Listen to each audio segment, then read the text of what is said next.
Jujur saja, masalahnya adalah pakaian ibu mertuaku malam itu. Beliau mengenakan gaun yang lebih memperlihatkan lekuk tubuhnya dari biasanya. Setiap kali beliau bolak-balik ke dapur, setiap kali beliau duduk di sofa, pandanganku selalu tertuju padanya. Ini tidak benar. Kepalaku tahu itu, tetapi tubuhku jujur. Aku masuk ke kamar, mengunci pintu, dan duduk di kursi. Tak ada pilihan lain selain menenangkan diriku sendiri. Awalnya, aku mencoba memikirkan wanita lain, aktris yang pernah kulihat, wanita asing yang kutemui di jalan. Tapi tak ada gunanya. Sosok ibu mertuaku terus muncul di benakku. Tidak. Ini salah. Meski aku berusaha keras memikirkan hal lain, pada akhirnya aku tetap memikirkannya. Aku tak bisa mengendalikan apa yang muncul di pikiranku. Tepat saat napasku mulai memburu, pintu berderit terbuka. Aku yakin sudah menguncinya. Ibu mertuaku masuk sambil membawa kemeja yang sudah disetrika untukku besok, dan beliau melihat semuanya. Melihatku yang terduduk di kursi, posisi tanganku, ekspresi wajahku, bencana besar telah terjadi. Maafkan saya, kataku. Ibu mertuaku dengan cepat meletakkan kemeja itu di atas tempat tidur. Kita bicara nanti. Beliau berhenti sejenak di ambang pintu.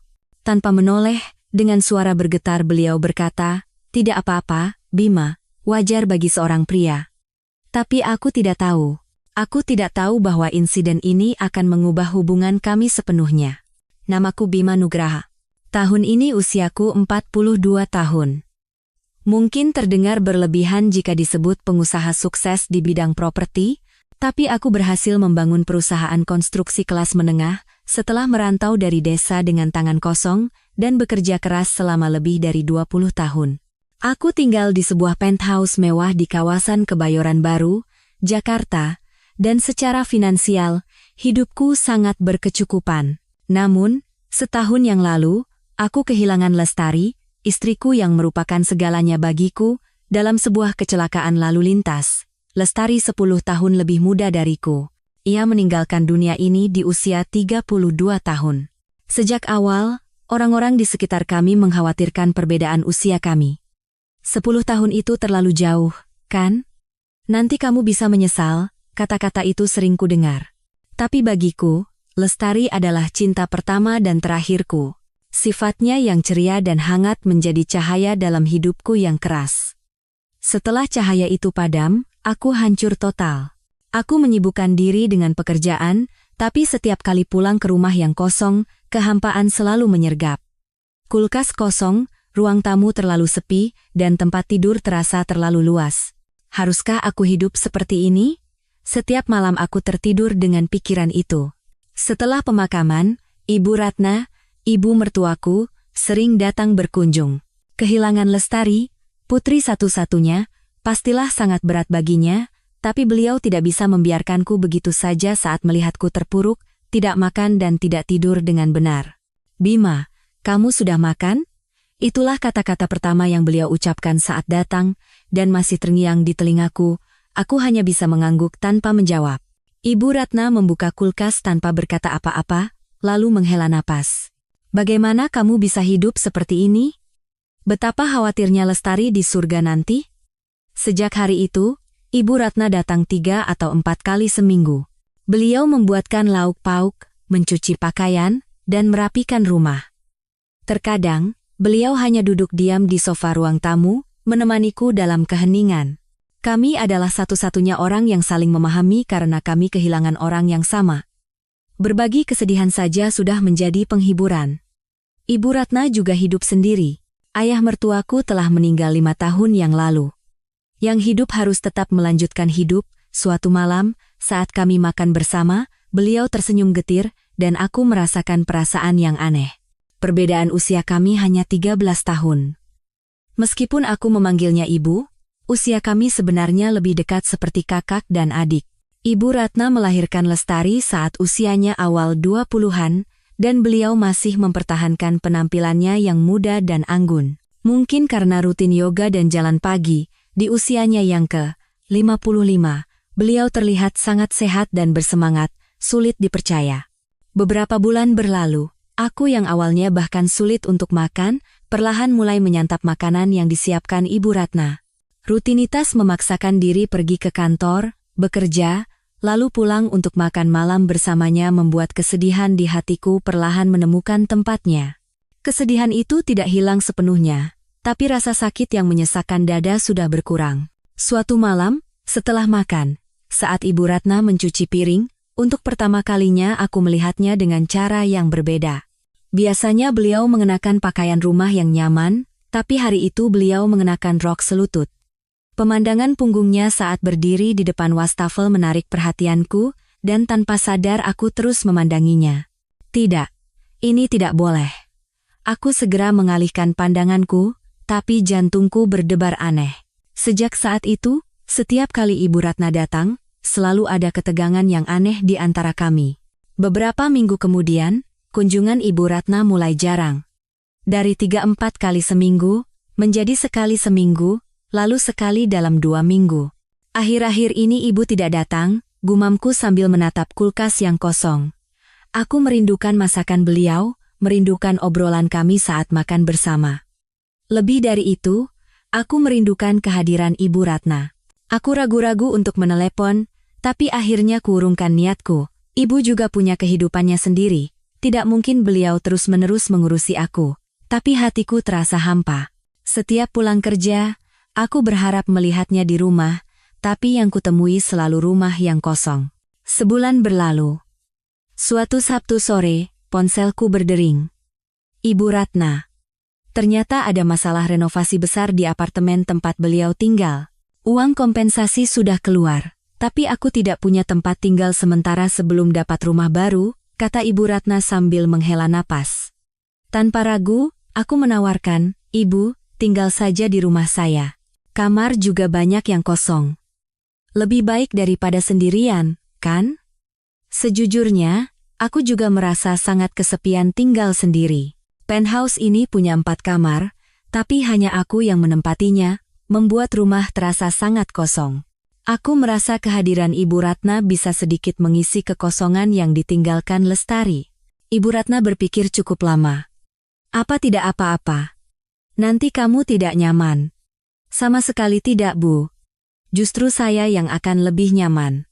Akhirnya, beliau menerima tawaranku. Ibu Ratna memilih kamar tamu yang paling jauh dari kamarku, dan kami sepakat untuk menjaga jarak yang pantas. Siang hari kami sibuk dengan urusan masing-masing, dan malamnya kami makan bersama. Beberapa hari pertama memang seperti itu. Kami saling menghormati ritme hidup masing-masing tanpa merasa canggung. Tapi tinggal di bawah satu atap mulai membawa perubahan aneh. Ibu Ratna secara alami mengambil alih pekerjaan rumah. Kalau ada cucian kotor, bawa sini. Sekalian Ibu cuci. Ah, tidak usah, Bu. Biar saya saja. Tidak apa-apa. Ibu juga mau mencuci, sekalian saja lebih praktis. Aku pun menyerahkan cucianku. Beberapa hari kemudian, di depan pintu kamarku ada tumpukan pakaian bersih yang sudah dilipat rapi. Di dalamnya, ada juga pakaian dalamku. Wajahku memerah. Ibu Ratna juga mencucikan pakaian dalamku. Saat makan malam, dengan canggung aku berkata, Bu, biar pakaian dalam saya cuci sendiri saja. Kenapa? Kan tidak kotor. Cucian ya cucian, jawab Ibu Ratna sambil tertawa santai. Kita tinggal bersama, jangan terlalu memikirkan hal-hal seperti itu. Sejak itu, beliau dengan wajar mencuci semua pakaianku. Awalnya canggung, tapi lama-lama aku terbiasa. Mungkin, terbiasa itulah masalahnya. Fakta bahwa Ibu Ratna menyentuh, mencuci, dan melipat pakaian dalamku menjadi hal yang wajar. Apakah kedekatan itu tanpa sadar telah mengaburkan batas di antara kami? Masalah yang lebih besar datang setelahnya. Saat aku bangun pagi, Ibu Ratna sudah di dapur menyiapkan sarapan. Pemandangannya yang mengenakan celemek, memegang wajan sambil bersenandung kecil terasa begitu alami.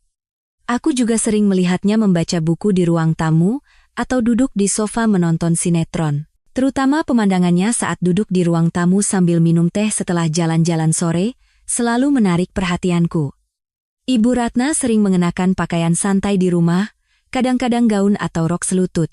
Caranya menyilangkan kaki saat duduk di sofa, dan betisnya yang mulus yang terlihat setiap kali melakukannya, selalu menarik pandanganku. Ini tidak boleh terjadi, aku mencoba mengendalikan diri. Tapi tubuh Ibu Ratna yang sehat dan bugar terus mencuri perhatianku. Sulit dipercaya usianya sudah 55 tahun, tubuhnya sangat terawat. Malam hari, aku semakin sulit tidur. Sisi maskulinku yang telah lama tertidur sejak kepergian Lestari, perlahan mulai bangkit. Dan itu tertuju pada Ibu Ratna. Suatu hari, aku mengamatinya dengan saksama. Bentuk mata, bibir, ekspresinya saat tersenyum.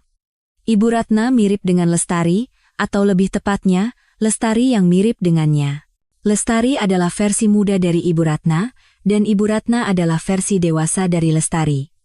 Saat menyadari fakta itu, aku semakin bingung. Apakah ini karena kerinduanku pada Lestari? Atau, aku tidak bisa menemukan jawabannya. Setelah sebulan tinggal bersama, aku semakin sadar akan kehadirannya. Saat Ibu Ratna membungkuk untuk bersih-bersih, kakinya yang mulus terlihat dari balik roknya. Saat beliau duduk di sofa dengan kaki terlipat rapi, saat tangannya tak sengaja menyentuh tanganku, jantungku berdebar kencang. Di kantor pun, pikiranku selalu tertuju padanya. Hari ini ibu ingin makan apa, ya?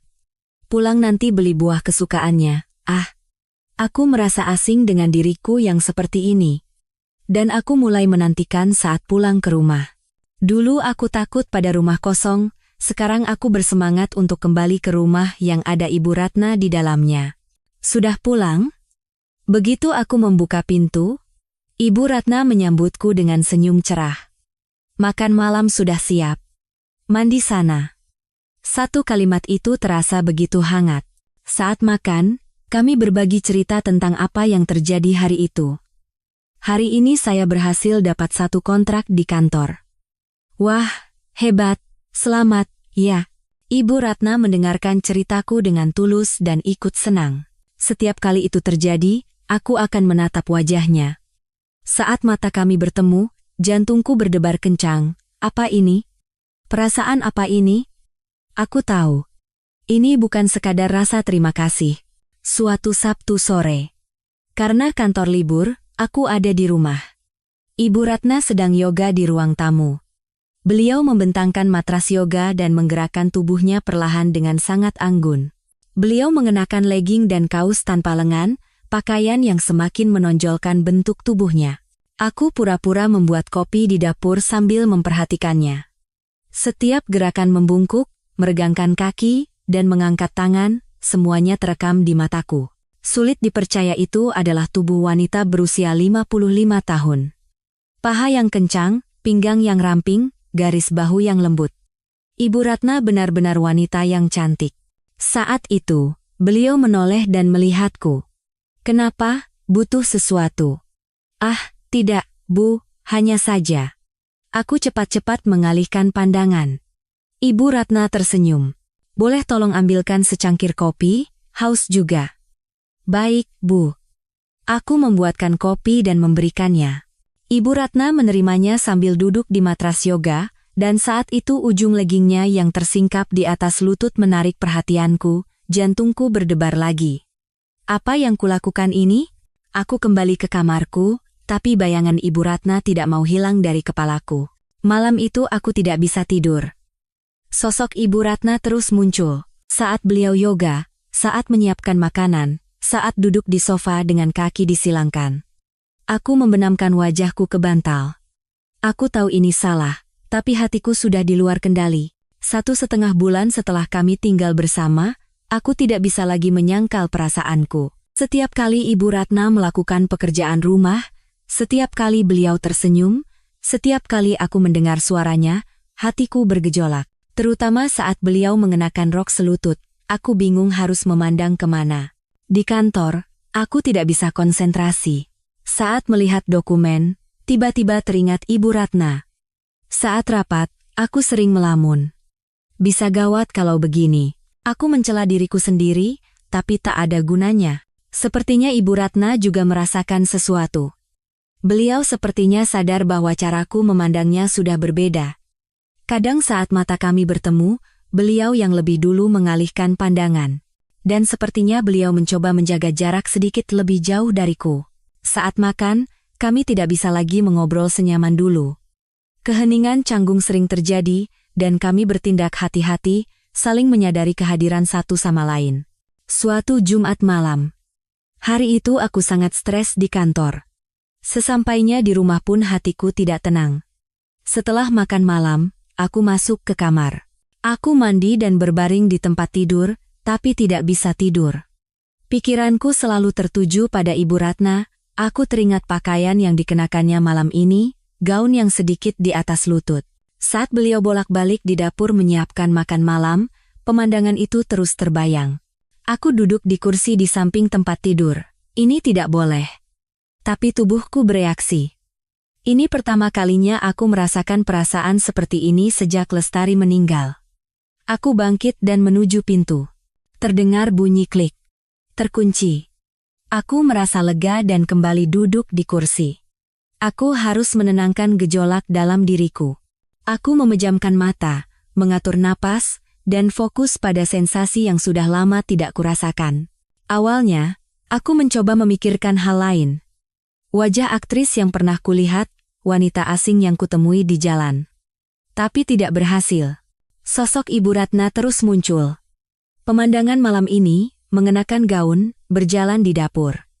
Pemandangan saat duduk di sofa dengan kaki disilangkan. Ekspresinya saat tersenyum. Tidak. Ini salah. Kepalaku berpikir begitu, tapi tubuhku jujur. Semakin aku memikirkannya, semakin kuat reaksinya. Akhirnya, aku menyerah dan fokus pada bayangannya. Napasku menjadi cepat. Saat itulah, tok-tok. Bima? Suara ketukan pintu diiringi suara Ibu Ratna. Aku terkejut dan berhenti bergerak. Tapi aku tidak sempat menjawab, pintu berderit terbuka. Oh, ternyata pintunya tidak terkunci dengan benar. Ini kemeja untuk besok, sudah Ibu setrika. Ibu Ratna masuk sambil membawa kemeja, lalu beliau berhenti. Beliau melihatku yang duduk di kursi. Penampilanku, ekspresiku, dan posisi tanganku. Mata Ibu Ratna membelalak. Oh. Beliau mengeluarkan suara kaget yang pelan. Maafkan saya. Aku segera menutupi diriku dengan lutut dan membalikkan badan. Wajahku panas sekali. Wajah Ibu Ratna juga memerah. Maaf, tadi sudah ketuk pintu tapi tidak ada jawaban, jadi Ibu langsung masuk. Kemeja itu jatuh dari tangannya. Kami terpaku menatap kemeja yang tergeletak di lantai. Saya benar-benar minta maaf. Aku tidak berani menatapnya. Ibu Ratna segera memungut kemeja itu dan meletakkannya di atas tempat tidur. Kita bicara nanti. Beliau bergegas keluar kamar. Tapi di ambang pintu, beliau berhenti sejenak. Sepertinya beliau sedang mengatur napas. Lalu, tanpa menoleh, dengan suara bergetar beliau berkata, "Tidak apa-apa, Bima. Wajar bagi seorang pria." Pintu tertutup pelan. Aku terduduk lemas di tempatku. Malu sekali. Panas di wajahku tidak kunjung reda. Aku tidak bisa melakukan apa-apa lagi. Aku hanya bisa menutupi wajah dengan kedua tangan, meronta dalam rasa malu. Bagaimana aku harus menemuinya besok pagi? Tapi tiba-tiba sebuah pikiran aneh muncul. Sesaat sebelum Ibu Ratna keluar, saat beliau melihatku, sorot matanya, bukan hanya kaget. Sepertinya ada emosi lain yang tercampur di dalamnya. Mungkinkah? Tidak mungkin. Aku menggelengkan kepala. Tapi jantungku berdebar aneh. Malam itu, aku tidak bisa tidur sama sekali. Keesokan paginya terasa sangat canggung. Aku bangun lebih siang dari biasanya, takut bertemu dengan Ibu Ratna. Tapi akhirnya kami harus bertemu. Saat aku ke dapur, beliau sedang menyiapkan sarapan. Sudah bangun? Ayo sarapan. Beliau berbicara dengan wajar seperti biasa. Aku duduk di meja makan dengan hati-hati. Tidur nyenyak? Iya, Bu. Ibu? Ibu-ibu juga. Kami sarapan dalam kecanggungan. Percakapan terputus-putus, dan keheningan menyelimuti. Aku ingin cepat-cepat selesai makan dan berangkat ke kantor. Hari ini pulang cepat? Tanya Ibu Ratna. Belum tahu, Bu. Sepertinya ada pekerjaan. Baiklah, nanti makan malam ibu siapkan. Aku mengangguk dan berangkat kerja. Di kantor, aku tidak bisa fokus, kejadian semalam terus terbayang. Saat Ibu Ratna masuk ke kamarku, ekspresinya, kata-katanya, apa yang sedang kupikirkan ini? Aku menggelengkan kepala. Tapi di satu sisi, aku ingin bertemu dengannya lagi. Pukul 6 sore, aku bergegas pulang. Sepanjang perjalanan, jantungku berdebar. Aku membuka pintu depan. Sudah pulang? Ibu Ratna sedang duduk di sofa ruang tamu. Tidak seperti biasanya di dapur, kali ini beliau di ruang tamu. Iya, Bu. Makan malam? Belum. Ibu menunggumu pulang. Ibu Ratna menatapku. Tatapannya berbeda dari biasanya. Duduklah. Aku duduk di sofa di seberangnya. Tentang tadi malam. Ibu Ratna memulai pembicaraan. Aku menahan napas. Ibu, saya minta maaf. Sungguh. Tidak apa-apa. Bukan salahmu. Ibu Ratna mengibaskan tangannya. Wajar bagi pria yang hidup sendiri. Ibu mengerti. Tapi karena sudah terlanjur, aku memutuskan untuk jujur. Saya melakukannya sambil memikirkan ibu.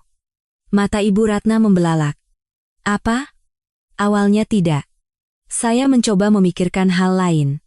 Sungguh, aku melanjutkan bicara tanpa berani mengangkat kepala. Tapi entah kenapa, hanya ibu yang muncul di pikiran saya. Tinggal bersama, melihat ibu setiap hari. Entah sejak kapan, ibu selalu ada di pikiran saya. Suaraku bergetar. Saya tahu ini salah. Ibu adalah ibunya istri saya, dan saya menantunya. Tapi? Tanya Ibu Ratna pelan. Tinggal bersama. Membuat saya tidak bisa menahan naluri saya. Aku mengaku dengan jujur. Saat ibu melakukan pekerjaan rumah, saat ibu duduk di sofa, saat ibu mengenakan rok selutut, semuanya menarik perhatian saya.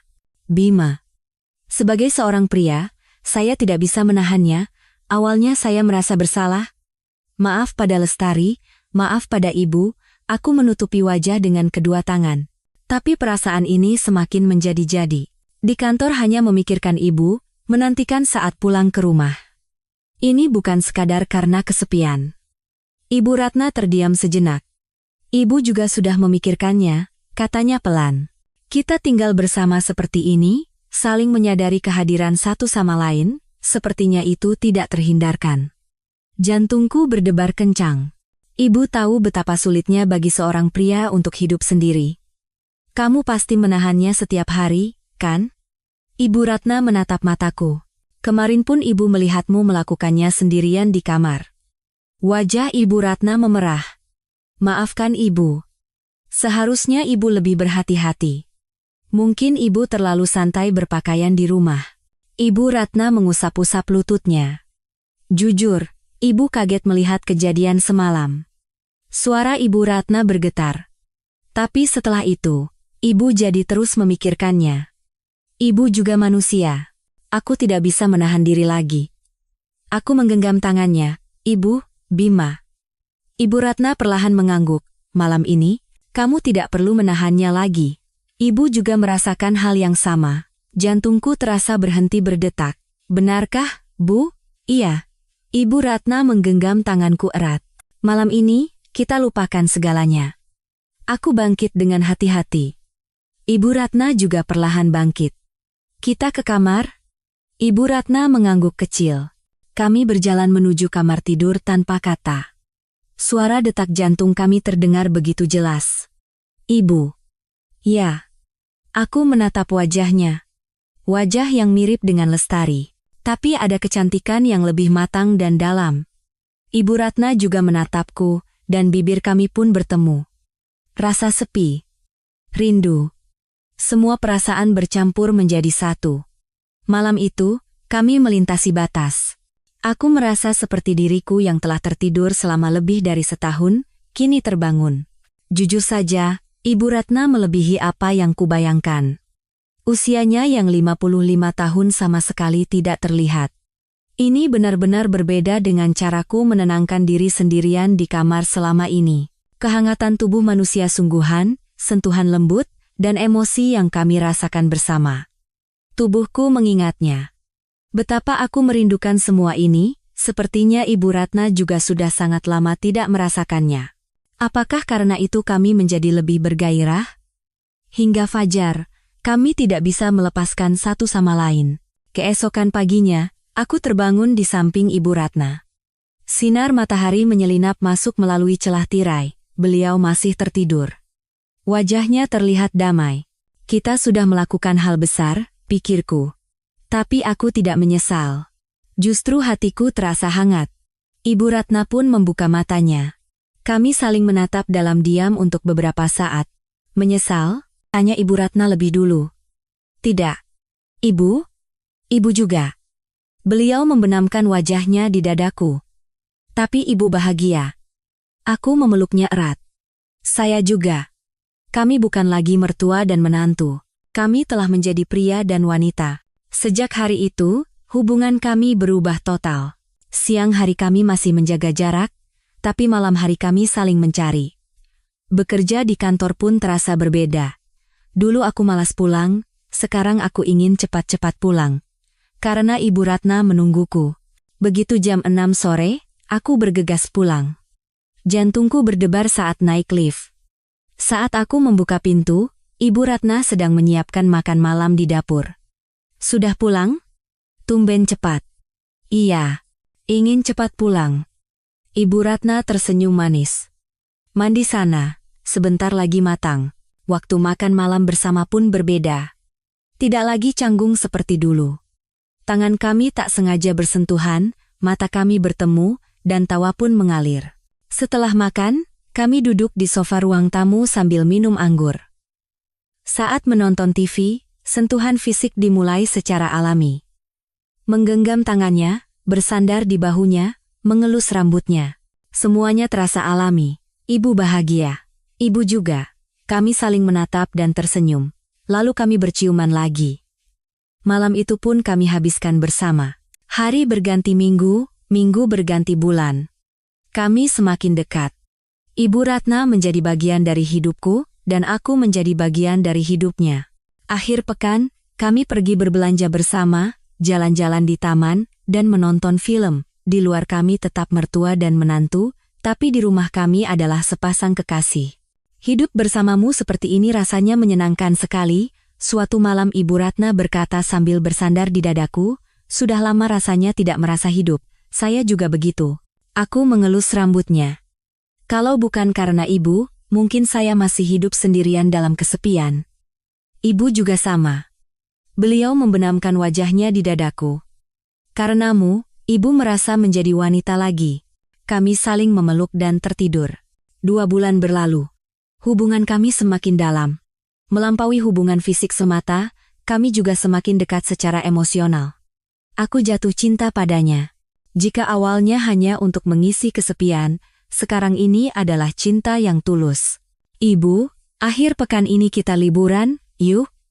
Usulku suatu malam. Liburan? Iya. Ke tempat yang sepi, berdua saja. Ibu Ratna ragu sejenak. Apa tidak apa-apa? Tidak apa-apa. Tidak akan ada yang kenal kita. Akhirnya, beliau mengangguk. Akhir pekan itu, kami pergi ke sebuah villa di puncak. Aku memesan villa pribadi yang tenang, pemandangannya menghadap pegunungan. Wah, indah sekali, kata Ibu Ratna takjub sambil memandang keluar jendela. Syukurlah kalau ibu suka. Aku merangkul bahunya. Kami berjalan-jalan di taman sambil bergandengan tangan. Tak ada seorang pun yang mengenal kami. Kami merasa bebas. Malamnya, kami kembali ke villa dan memasak bersama. Dengan bahan-bahan yang disiapkan Ibu Ratna, kami membuat makan malam yang lezat. Enak, syukurlah. Ibu Ratna tersenyum. Malam tiba. Kami duduk di teras, memandangi kerlip lampu di kejauhan. Suara jangkrik terdengar. Apa boleh kita sebahagia ini? Gumam Ibu Ratna. Tentu saja boleh. Kita berhak bahagia. Aku menggenggam tangannya. Ibu Ratna menatapku. Terima kasih. Saya yang lebih berterima kasih. Kami berciuman. Lalu kami masuk ke kamar. Keesokan paginya, kami bangun pagi-pagi untuk melihat matahari terbit. Kami duduk bersama di teras, memandangi matahari yang perlahan muncul. Indah sekali. Iya, sungguh. Aku menatap Ibu Ratna. Beliau lebih indah dari matahari terbit. Aku mencintaimu. Untuk pertama kalinya aku mengatakannya. Mata Ibu Ratna terbelalak. Lalu beliau menangis. Aku juga. Kami berpelukan di sana. Itu adalah momen paling bahagia. Sekitar sebulan setelah kami kembali dari puncak. Suatu malam, ponsel Ibu Ratna berdering. Raut wajahnya mengeras saat menerima telepon. Iya. Benar. Kapan? Setelah telepon selesai, beliau menatapku. Shinta akan kembali ke Indonesia. Mbak Shinta. Aku terkejut. Shinta. Kakak perempuan Lestari, putri sulung Ibu Ratna. Mbak Shinta sudah 20 tahun pindah ke Australia dan menikah dengan seorang pengusaha di sana. Saat pemakaman Lestari pun, beliau tidak bisa datang karena pandemi. Tiba-tiba sekali, iya. Dia akan menetap di Indonesia. Katanya khawatir ibu sudah tua dan sendirian. Suara Ibu Ratna bergetar. Aku juga merasa cemas. Jika Mbak Shinta kembali, hubungan kami bisa ketahuan. Kapan beliau datang? Minggu depan? Katanya akan tinggal bersama ibu untuk sementara. Jantungku mencelos. Jika Mbak Shinta tinggal bersama Ibu Ratna, berarti Ibu Ratna harus pindah dari rumah ini. Bagaimana ini? Ibu Ratna menggenggam tanganku erat. Kita harus berhati-hati. Iya. Aku mengangguk, tapi hatiku terasa berat. Suami Mbak Shinta akan menyusul sebulan kemudian karena urusan pekerjaan. Seminggu kemudian, Mbak Shinta tiba. Aku menjemputnya di Bandara Soekarno-Hatta bersama Ibu Ratna. Shinta masih terlihat berwibawa dan modis. Usianya pertengahan 30-an, tapi terlihat jauh lebih muda. Mungkin karena lama tinggal di luar negeri, auranya juga terlihat glamor. Mas Bima, apa kabar? Baik, Mbak. Lama tidak bertemu, aku menyapanya dengan canggung.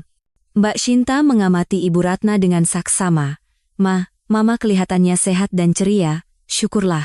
Ah, iya, kelihatan beda. Kulit Mama lebih cerah, sorot matanya juga lebih hidup. Ibu Ratna berusaha bersikap biasa saja, tapi aku tegang. Tatapan Mbak Shinta tajam. Di dalam mobil, Mbak Shinta bertanya. Sekarang Mama tinggal di mana? Oh, sekarang Mama numpang sementara di rumah Bima.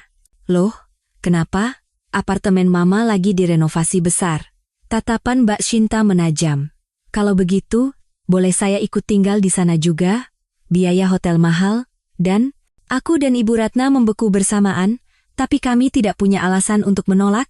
Iya, boleh saja, jawab Ibu Ratna terpaksa.